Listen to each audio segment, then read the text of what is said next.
ಇದು ಕೋನಸಾಗರ ಅಂತ ಸರ್. ಕೋನಸಾಗರ ಯಾವ ಡಿಸ್ಟ್ರಿಕ್ಟ್ ಇದು? ಇದು ಚಿತ್ರದುರ್ಗ ಚಿತ್ರದುರ್ಗ ಡಿಸ್ಟ್ರಿಕ್ಟ್ ಅಲ್ವಾ? ಮೊಳಕಾಲ್ಮೂರು ತಾಲೂಕು. ಯಾವ್ದೋ ಒಂದು ಕೋನಸಾಗರದಿಂದ ಇಲ್ಲಿ ಈ ಕಡೆ ಒಂದ್ 2-3 ಕಿಲೋಮೀಟರ್ ಆಗತ್ತಲ್ವಾ? ಇದೆಲ್ಲ ಏನಿದು ಸರ್? ಇದು ಪೌಲ್ಟ್ರಿ ಫಾರ್ಮ್. ಓಹೋ, ಎಷ್ಟು ಎಕರೆ ಇದು? ಇದು 4 ಎಕರೆ. 4 ಎಕರೆ. 4 ಎಕರೆ. ಜಮೀನಿಂದ ಸ್ಟ್ರಕ್ಚರ್ ಇದೆಯಾ? ಹಿಂಗಿದೆ, ಇಷ್ಟಾಗಲಿದೆ ಅಂತ. ಇದು ಈ ಕಡೆ ಬಂದು 303 ಅಡಿ ಆಗುತ್ತೆ. ಈ ಕಡೆ ನಾವು ಅದಕ್ಕಾಗಿ ಹಿಂಗ್ ಕಟ್ ಮಾಡ್ಕೋಬೇಕಂತ ಇಲ್ಲಿ ಅದಕ್ಕಾಗಿ ಮುಂದುವರ್ಸಲಿಲ್ಲ. ಅದೇ ಎಷ್ಟು ಪೌಲ್ಟ್ರಿ, ಎಷ್ಟು ಶೆಡ್?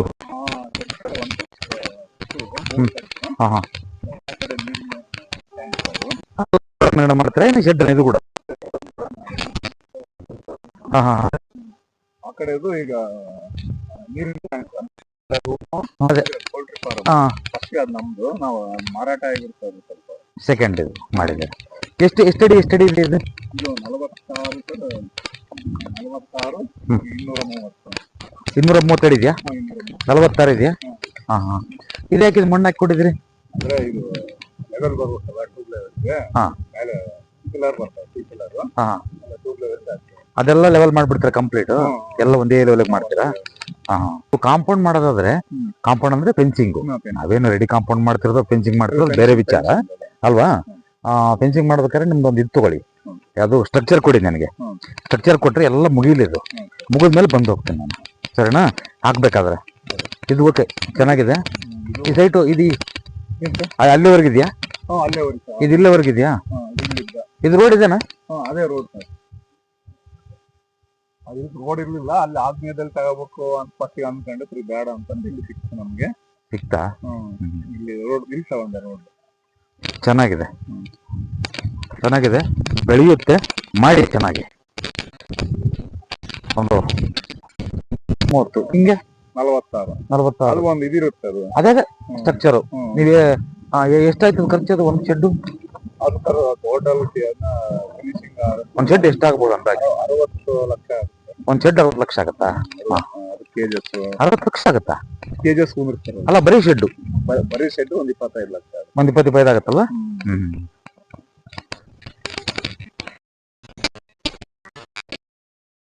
ಸುಮ್ಮನೆ ಒಂದು ರೋಡ್ ಟೈಪ್ ಬಿಟ್ಕೊಂಡಿದ್ದೀರಿ ಅಷ್ಟೇ.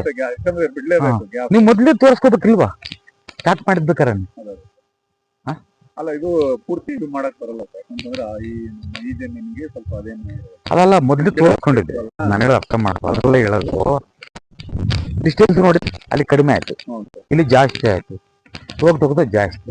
ಅಲ್ಲಿ ಏನಾಯ್ತು ಅಂತ ನಾವಾಗ್ಲೇ ಎಲ್ಲ ಕಂಬ ಉಣ್ತಿದ್ವಿ, ಅದ್ ಬಸ್ ಸ್ಪೋರ್ಟ್ ಮಾಡಿದಾಗ ಈ ಕಡೆಗೆ ಬಂತು ನಮ್ಗೆ. ಆಗ್ಲಿ, ಇದಾದ್ಮೇಲೆ ಬಂದು ಇದನ್ನ ಪೂರ್ತಿ ರೆಡಿ ಮಾಡ್ಲೇಬೇಕು. ಯಾಕಂದ್ರೆ ವ್ಯವಹಾರ, ದೊಡ್ಡ ವ್ಯವಹಾರಗಳು ಇವೆಲ್ಲ ಅಲ್ವಾ? ಇದನ್ನ ಹಿಂಗೆ ಬಿಟ್ಕೋಬೇಡಿ ಮತ್ತೆ. ಫೈನಾನ್ಷಿಯಲಿ ಟ್ರಬಲ್ ಆಗುತ್ತೆ. ಅದನ್ನ ಇದ್ದಂಗೆ ಇದು ಎರಡಕ್ಕೂ ಇರ್ಲಿ ಅಂತ. ಇಲ್ಲಿ ಎಲ್ಲವರೆಗೂ ಜಾಗ ಇದೆ ನಮ್ದು ಅಲ್ವಾ? ಸ್ವಲ್ಪ ವ್ಯತ್ಯಾಸ ಮಾಡ್ಕೊಳೋದು ಬೇಡ, ಮಿಸ್ಟೇಕ್ ಮಾಡ್ಕೊಳೋದು ಬೇಡ. ಚೆನ್ನಾಗಾಗ್ಲಿ, ದೇವ್ರು ಒಳ್ಳೇದು ಮಾಡ್ಲಿ. ಎಲ್ಲ ಫಸ್ಟ್ ಕ್ಲಾಸ್ ಆಗುತ್ತೆ. ಇದು ಸೈಟನ್ನು ಭಾಳ ಚೆನ್ನಾಗಿದೆ, ಮಿಸ್ಟೇಕ್ ಆಗಬಾರ್ದು ಅಷ್ಟೇನೆ ಅಲ್ವಾ? 3 ಕೋಟಿ ಇದ್ದು 30 ಕೋಟಿ ಬೆಳೆಯೋಷ್ಟು ದೇವ್ರು ಕೊಡ್ಲಿ ನಿಮಗೆ. ಅದಕ್ಕೆ ಇದು ಏನು ತೊಂದರೆ ಆಗಲ್ಲ. ಇದು ಏನು ತೊಂದರೆ, ಏನು ಆಗೋದೇ ಇಲ್ಲ. ಈ ದೊಡ್ಡ ಹಿಂಗೆ ಮಾಡಿದ್ರಲ್ಲ, ಹಿಂಗೆ ಕೋಳಿ ಫಾರ್ಮ್ ಹಿಂಗೆ ಕೆಳಗೆ ಅಲ್ಲ, ಹಿಂಗೆ ಮಾಡಿದ್ರು. ದೊಡ್ಡ ಉಳ್ಳಾರ್ತಿ ವೆಂಕಟೇಶ್ ರೆಡ್ಡಿ ಅಂತ ಹೇಳಿ ನೋಡಿ, ಅವ್ರದ್ದು ಒಂದು 25-30 ಸಾವಿರ ಬೇಕು. ಬಾಯ್ಲರ್ ಅದ, ಲೇಯರ್ ಅಲ್ಲ, ಸಕ್ಸಸ್ ಆಗತ್ತೆ. ಇದು ಎಲ್ಲ ಸೀದಾ ಮಾಡ್ಕೊಳೋಣಂತೆ, ಪ್ಲಾನ್ ಮಾಡೋಣಂತೆ. ಇದೆಲ್ಲ ಆಗಲಿ, ಕನ್ಸ್ಟ್ರಕ್ಷನ್ ಆದ್ಮೇಲೆ ಅದನ್ನ ಎಲ್ಲೆಲ್ಲಿ ಏನಂತ ಗೊತ್ತಾಗುತ್ತೆ ಅಲ್ವಾ? ಓಡ್ತಿರ್ತಾರಲ್ಲ, ಮಾಡೋಣ ಅಂತ. ಈ ಶೆಡ್ ಕಿತ್ತಾಕ್ತಾರಲ್ವಾ? ಸೈಟ್ ಮಾತ್ರ ಚೆನ್ನಾಗಿದೆ, ಇದು ಬಹಳ ಚೆನ್ನಾಗಿದೆ, ಸೂಪರ್ ಆಗತ್ತೆ. ದುಡ್ಡಾಗತ್ತೆ, ಇದು ಚೆನ್ನಾಗಿ ಮಾಡ್ಕೊಂಡು ಹೋಗಿ ದುಡ್ಡಾಗತ್ತೆ. ಧೈರ್ಯವಾಗಿ ಮಾಡಿ. ಅಲ್ಲಲ್ಲ, ಅದು ಸ್ಟಾಪ್ ಆಗುತ್ತೆ ಅಲ್ಲಿ ರೋಡು, ಇಲ್ಲಿ ಸ್ಟಾಪ್ ಆಗುತ್ತಲ್ವಾ ಅಂತೆ. ರೋಡ್ ಪೂರ್ತಿ ಹೋಗುತ್ತಾ? ಅದು ಇದು ಪೂರ್ತಿ ರೋಡ್ ಹೋಗುತ್ತೆ. ಓಕೆ, ಕೋನಸಾಗರ ಅಲ್ವಾ ಇದು? ಎಷ್ಟಿದೆ ಸೈಟ್ ಇದು? ಹೀಗೆ ಸರ್ ಈಗ ಇದು ಇರೋದು ನಾವು 21-17 ಹಾಕ್ಯಬೇಕಂತ 20-17 ಹಾಕೋಬೇಕಂತ ನೀವು ಇದು ಮಾಡಿದಿರಿ.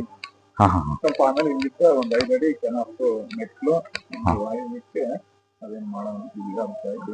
ನಿಮ್ ಪ್ಲಾನ್ ಏನ್ ಮಾಡಿದಿರಿ ಅದನ್ನ ಹೇಳ್ಬಿಟ್ರೆ ಅದ್ರ ಮೇಲೆ ನಾವು ಡಿಪೆಂಡ್. ಸರ್ ಇಲ್ಲಿ 2 ಬೆಡ್ರೂಮ್. ಒಂದ್ ಸೆಕೆಂಡ್ ಇಲ್ಲಿ ಎಷ್ಟು ಅಡಿ ಬಿಡ್ತೀರಿ ಜಾಗ? ಇದಕ್ಕ ಆ ಕಡೆ ಕಾಂಪೌಂಡ್ಗೆ 2 ಅಡಿ. ಎಲ್ಲಿ ನೀವು ಸ್ಟೇರ್ಕೇಸ್ ಇಲ್ಲಿ ಮಾಡ್ಬೇಕಂತಂದು? ಅಲ್ಲಿ ಸರ್ ಇಲ್ಲ, ಮಾಡಕ್ ಬರೋದಿಲ್ಲ ನಮ್ಗೆ. ಈ ಕಾಂಪೌಂಡ್ಸ್ಗೆ ಮಾಡಕ್ ಬರೋದೇ ಇಲ್ಲ. ಇದು ಈ ಫೇಸಿಂಗ್ ಮಾಡ್ಬೇಕು. ಇದನ್ನ ಅರ್ಥ ಆಯ್ತು ಹೇಳೋದು. ಈ ಫೇಸಿಂಗ್ ಅಂದ್ರೆ 6 ಫೀಟ್ ತಗೊಂಡ್ಬಿಟ್ಟು 6 ಫೀಟ್ ಈ ಕಡೆ ತಗೊಂಡು ಇಲ್ಲಿ ಮೆಟ್ಲತ್ತಿ ಹೀಗನ್ನ ಹೋಗ್ಬೋದು, ಅಲ್ಲಿ ಮೆಟ್ಲತ್ತಿ ಹಿಂಗನ್ನ ಬರ್ಬೋದು. ಸರಿನಾ? ಇಲ್ಲಿ ಮಾಡ್ಬಿಟ್ಟು 40 ಕೊಟ್ಬಿಡೋಣ ಇಲ್ಲಿ 6 ಫೀಟು ಅವ್ರಿಗೆ.